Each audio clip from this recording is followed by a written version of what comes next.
Welcome to This Explainer. Today, we're unpacking a seriously gripping 5th century tale. We're talking riots, political maneuvering, exiles, and a literal battle for the soul of the ancient world. We're looking at the life and times of Saint Cyril of Alexandria, a figure whose historical context is honestly just as dramatic as the massive theological conflicts he championed. So let's jump right in. Before we can really grasp how Saint Cyril wielded such unprecedented authority, we have to ask a fundamental question. How does a religious bishop transform into a supreme political powerhouse in the ancient Roman world? I mean, it wasn't by accident. It was the result of a very specific, intense historical pressure cooker. To figure that out, we're going to navigate the complex web of conflicts that defined this volatile era. We'll look at the Alexandrine powder keg, consolidating local religious authority, church versus Roman state, the tragedy of Hypatia, the Christological controversy, and finish up with his complex and lasting legacy. Starting with part 1, the Alexandrine powder keg. Okay, to set the stage, imagine Alexandria at the time. The city is crushed by oppressive Roman rule and super heavy taxation, and the Egyptian populace is desperately looking for a protector. I mean, their wealth was being plundered, and their children were sometimes taken as slaves or conscripted for foreign wars. So, they found their protector in their bishop, affectionately called the Papa, or Pope. To them, he was a true national leader. And this massive mantle was taken up by Saint Cyril, the 24th Patriarch of the See of St. Mark, when he ascended to the throne in 412 AD after his uncle, Theophilus, passed away. And here's the thing, he inherited way more than just a title. He inherited a highly mobilized populace. Now, a totally unique tool of local power that Cyril had at his disposal was a group called the Parabolani. Back in the mid-3rd century, during a massive plague, the church organized these dedicated teams to care for the sick and bury the dead. They were the Parabolani, which literally translates to those who disregarded their own lives. Sounds noble, right? But by the 5th century, this once humble charitable organization had really morphed. Their numbers swelled into the thousands, and they essentially functioned as a fiercely loyal ecclesiastical militia, totally available to the archbishop for, well, drastic action. Moving to part 2, consolidating local religious authority. So, Cyril's ascension to power, definitely not peaceful. He wasted absolutely no time eliminating his internal rivals to establish what he saw as unbending Christian truth. He actually faced this really tumultuous election against a rival archdeacon named Timothy, who, by the way, had the backing of the Roman military commander. But Cyril won out, and he immediately targeted the Novatians, a rival Christian sect. He shut down their churches, confiscated their consecrated vessels, and stripped their bishop Theopemptus of his belongings. On top of that, he began issuing lengthy denunciations of the local Jewish population in his festal letters, pretty much setting the stage for a much larger conflict. And hostility escalated incredibly fast. Around 414 AD, a false alarm rang out in the middle of the night, claiming a major church was on fire. When Christians rushed to save it, a violent clash broke out, and a number of Christians were killed by members of the Jewish population. At daybreak, Cyril's response was absolute. He led a massive crowd to the synagogues and drove the Jewish population completely out of the city, a city they had lived in since it was literally founded by Alexander the Great, and he permitted the multitude to just plunder their goods. Which brings us to part 3, church versus Roman state. This sweeping consolidation of local power inevitably put Cyril on a direct collision course with the official Roman government. The line between church and state was becoming, well, incredibly blurred. Just look at the contrast here.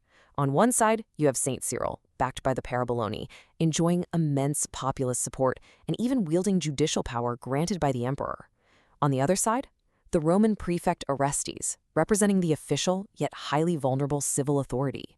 Orestes was deeply distressed by the expulsion of the Jews and felt severely threatened by Cyril's uncompromising, growing influence. And this tension just couldn't hold. Cyril actually attempted a public reconciliation by extending a gospel book to Orestes. But Orestes, realizing that submitting to the book basically meant publicly submitting to Cyril, flat out refused it. When news of this rejection reached the desert, 500 monks streamed into the capital and ambushed Orestes right in his chariot. A monk named Ammonius struck the prefect in the head with a rock, nearly killing him before the local populace finally intervened and rescued him. The state swiftly arrested and executed Ammonius. But get this, Cyril took the monk's body, renamed him Thamasius, meaning admirable, and gave him a full-blown martyr's funeral. At this point, the church and the state were practically in open warfare. Part 4. The tragedy of Hypatia. The absolute climax of these local Alexandrian conflicts centered around one of the city's most brilliant figures, Hypatia. If you don't know who she was an incredibly influential Neoplatonist philosopher, mathematician, and astronomer. She was highly respected. City magistrates routinely paid her courtesy visits, and Prefect Orestes frequently sought her advice. But in this super polarized city, her influence became a massive liability. The Christian populace, fueled by political jealousy and a lot of suspicions surrounding her astronomical studies, started spreading rumors that she was practicing satanic black magic. They falsely accused her of casting spells that were keeping Orestes from reconciling with Cyril. What happened next horrified even the ancient world. In March of 415 AD, right during the holy season of Lent, a Christian mob led by a reader named Peter dragged Hypatia from her carriage and into a church. It is gruesome. She was brutally stripped, stoned to death, torn apart, and her limbs were burned. The 5th century church historian, Socrates, firmly condemned this ungodly crime, writing that surely nothing can be farther from the spirit of Christianity than the allowance of massacres, fights, and transactions of that sort. Now, while modern historians still debate Cyril's direct involvement in the murder, his fierce hostility to Neoplatonism absolutely set the stage for it. And as a direct consequence, the Roman state actually passed new laws in 416 and 418, strictly limiting the size and power of the Parabolani militia. Moving into part 5, the Christological controversy. So, with local opposition essentially neutralized and Orestes fading from the historical record, Cyril turned his unbending will toward an empire-wide theological showdown. This was a massive debate regarding the very nature of Christ, and it pitted two great schools of thought against each other. On one side, you had the Antiochian view, championed by Nestorius, the archbishop of Constantinople. He argued for separating the human and divine natures in Christ, and he famously rejected the popular term Theotokos, meaning God-bearer, for the Virgin Mary, actually calling it blasphemous. On the other side, Cyril fiercely defended the deeply held Alexandrian belief in the one nature of the incarnate Word, and he adamantly defended that title, Theotokos. What started as a theological disagreement rapidly spiraled into an absolute crisis. In 429, Nestorius publicly attacks the term Theotokos. Cyril, who was arguably a much sharper theologian, responds by quietly securing alliances with Rome and Jerusalem. By 430, Cyril issues his 12 anathemas, which were basically strict theological ultimatums, demanding Nestorius submit. The emperor tries to intervene, calling the Council of Ephesus in 431, but honestly, it's pure chaos. Cyril arrives early and deposes Nestorius. A few days later, Nestorius' Syrian allies show up and they depose Cyril. So what does the emperor do? He just ratifies both decisions and puts both archbishops under arrest. Finally, part 6, a complex and lasting legacy.